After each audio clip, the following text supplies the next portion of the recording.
एक बार की बात है, दो राज्यों में युद्ध छिड़ गया। जो छोटा राज्य था वह बहुत डरा हुआ था, क्योंकि उसके सैनिकों की संख्या कम थी। थोड़ी नहीं, बहुत कम थी। दुश्मन के पास अगर 10 सैनिक थे तो इसके पास सिर्फ 1 सैनिक था।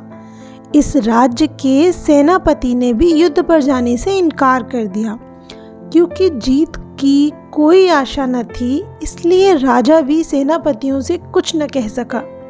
परंतु राजा पीठ दिखाने वालों में से नहीं था। उसने एक फकीर से प्रार्थना की अपनी सेना का नेतृत्व करने के लिए। सेनापति हैरान थे कि आखिर राजा को हो क्या गया है। अगर हमने मना कर दिया तो राजा एक फकीर को सेनापति बनाएगा। एक फकीर जिसे युद्ध का कोई अनुभव नहीं, जो युद्ध पर कभी गया नहीं, जिसने कभी युद्ध किया नहीं, और यहाँ तक कि जिसने कभी युद्ध की बात तक नहीं की, उसे राजा सेना के नेतृत्व की बात कर रहा है। बड़ी अव्यवहारिक बात थी, पर वो फकीर राजी हो गया। राजा को डर तो था, पर पीठ दिखाने से बेहतर था कि वीर गति को प्राप्त हुआ जाए। सैनिक भी फकीर के साथ जाने से डर रहे थे, पर फकीर बहुत जोश से भरा हुआ था। सेनापति भी उस फकीर के पीछे हो लिए कि भला देखें तो सही कि होगा क्या। जहां दुश्मन के पड़ाव पड़े थे उससे कुछ ही दूर एक छोटा सा मंदिर था। वहां फकीर ने सारे सैनिकों को इकट्ठा कर लिया और बोला, इससे पहले कि हम युद्ध पर जाएं, भगवान से आशीर्वाद तो ले लें। उनसे पूछ तो लें कि आखिर उनकी मर्जी क्या है। अगर जीतना है तो आगे बढ़ जाएंगे और हारना है तो पीछे लौट जाएंगे। राजा से कह देंगे कि भगवान की मर्जी यही है कि हमारी हार निश्चित है, तो व्यर्थ में हम क्यों मरें। सैनिक भी इस बात पर राजी हो गए, क्योंकि वो भी भीतर से डरे हुए थे।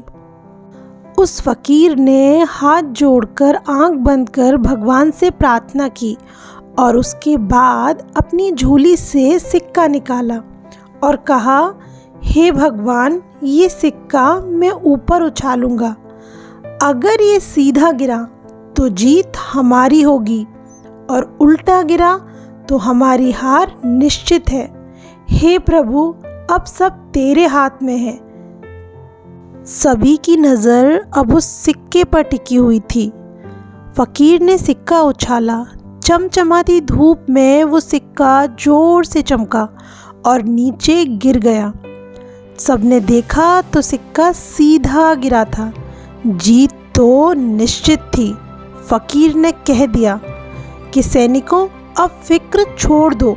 ये ख्याल मन से निकाल दो कि अब तुम हार सकते हो।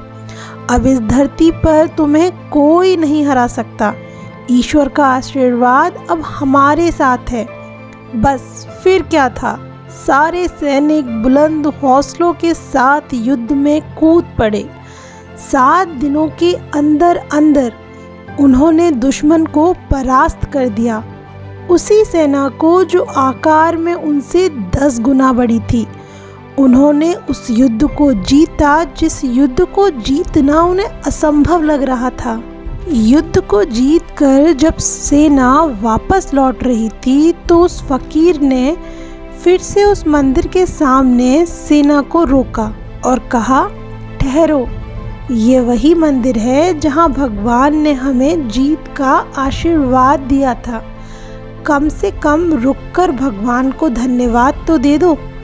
सारे सैनिक रुके और हाथ जोड़कर भगवान से प्रार्थना करने लगे कि हे ईश्वर, तेरे इशारे और तेरी कृपा से ही हम जीते हैं। तू अगर इशारा न करता तो हम हार चुके थे। फकीर ये सब देख रहा था। फकीर सैनिक जब प्रार्थना करके वापस लौट रहे थे तो फकीर ने कहा, ठहरो, कम से कम इस सिक्के को भी देख लो जिसने हमारी जीत का फैसला किया था। फकीर ने सिक्का निकाला और सैनिकों को दिखाया।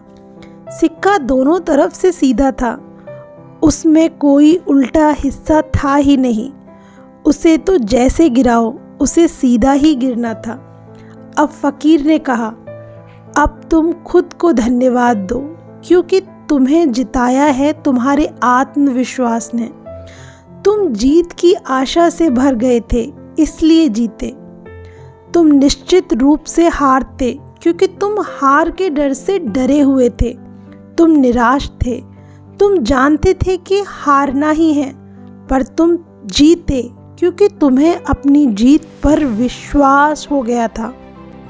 हमारे जीवन में जीत इस बात पर निर्भर करती है कि हम जीत की आशा से भरे हुए हैं या हार के डर से डरे हुए।